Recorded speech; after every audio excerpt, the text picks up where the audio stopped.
Hello, welcome. And in this lecture, I will talk about training algorithms for training a neural network embedded in a numerical solver using automatic differentiation. This will be a pretty intense lecture, and you can pause the lecture when you get a question and post the question on Slack. I will try to help. And the first and the simplest method is the direct training, but this depends on the data set you have. And in this setting, let's consider a general case where your kappa depends on u and x, and the theta is the weights and biases of a neural network. And if you have ui and xi and the corresponding kappa I, and then you can do a typical supervised learning, and you can formulate the two loss functions or other kinds of loss functions, and just do the minimization of this kind of kappa ui xi minus kappa I squared sum. And then you will train the neural network and get optimal weights and biases. And the pros of this kind of training method is pretty obvious. It's pretty simple and easy to implement, and you do not need any inset into the PDEs. But the disadvantage is that you require this type of data. In many cases, we do not have this type of data for given temperature and a given location. You have the given diffusivity coefficient value. And also it ignores the PDE itself. So sometimes you might get a kappa theta. If you train using this method, the neural network might output negative value at some locations, which is, of course, non-physical. And even it outputs all positive values, this may not fit into the PDE. When you plug into the PDE, you find that PDE is not convergent because kappa may not satisfy some constraints required by the PDEs. The second method is the residual minimization method. Yeah, let's consider our governing equation here. Our governing equation is partial u partial t equals kappa theta x plus u plus f. And in the case we can place a lot of sensors, like sensors everywhere. So we get u values everywhere. However, we cannot measure the diffusivity coefficient or we can only measure them at several locations. Let's consider the case where we have low information to kappa. Then we can just formulate the PDE loss using this formula. And this should be equal to 0. Partial u partial t minus this term should be 0 if we solve this PDE.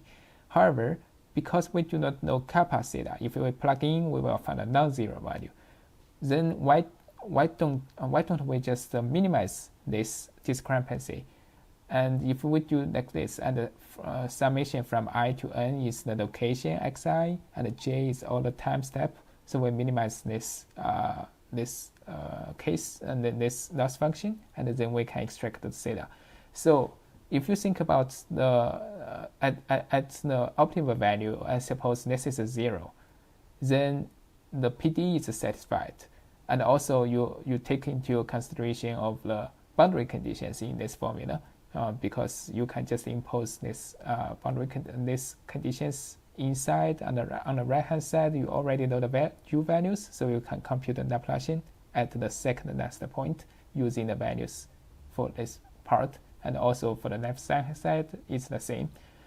So you already take into account the boundary conditions in this formula and also the governing equations. And for the initial conditions, of course, you can just plug in. And you, for initial conditions, for the first time step, you need the initial conditions to compute this part. So everything is satisfied for the PDE constraints.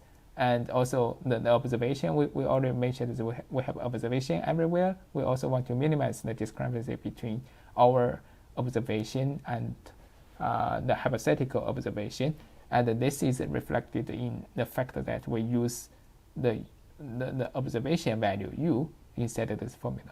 So this formula incorporates all the information we have for this PDE constraint optimization: the PDE constraint, initial condition, and the boundary conditions, and as well as the observations. So if we minimize that, we use all the information to find the optimal theta value for this neural network.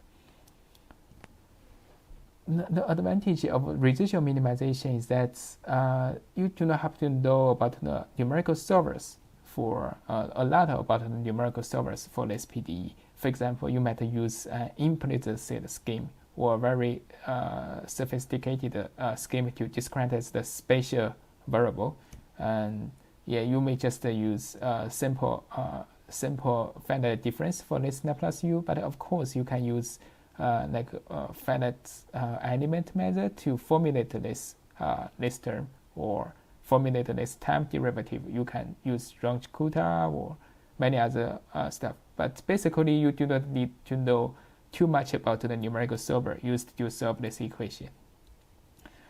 And you do not require the input-output pair data, as we just mentioned. You do not need to know anything about this kappa theta x, as in the first input-output training method.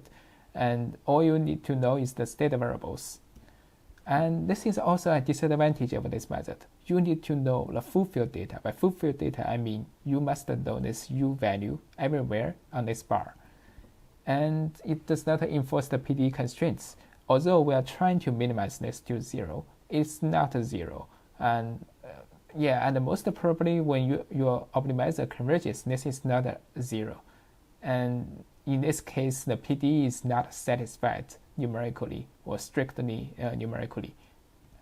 And this can be a problem for some scenarios. For example, it may convert your neural network may converge to a non-physical value. You still get a local minimum, but the local minimum is non-physical.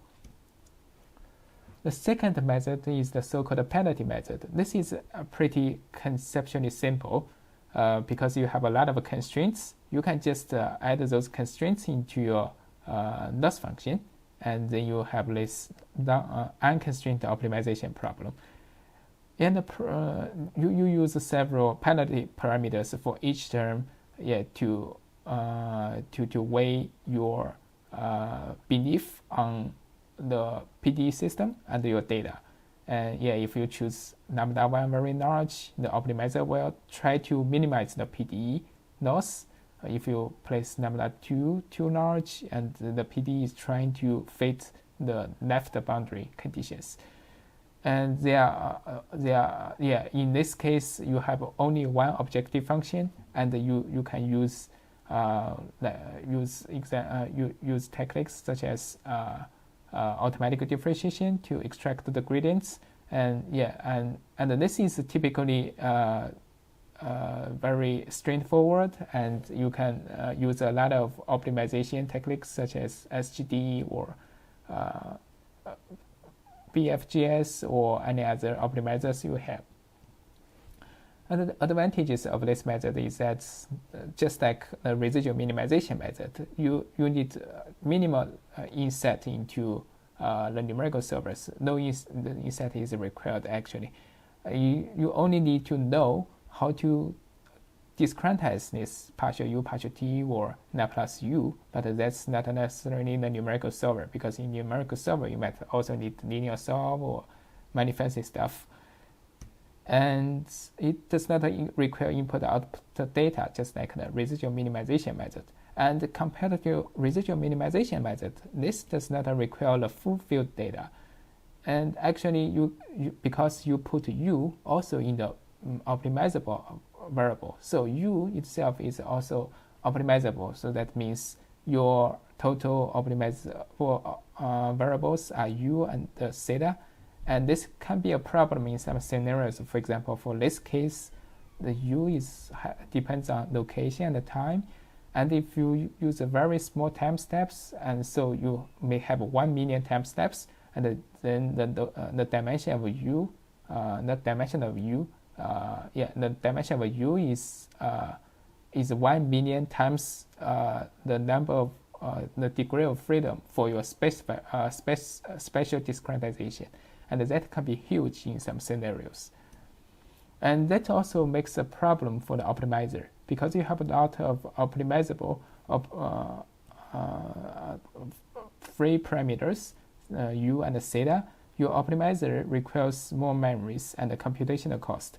And it's actually known that for some for many linear systems or PD systems, if you use this kind of minimization technique, it will cause the problem, the so-called stiff problem, where you have where you solve this squared linear system, you solve this squared system, your conditioning number is becoming worse than the original problem.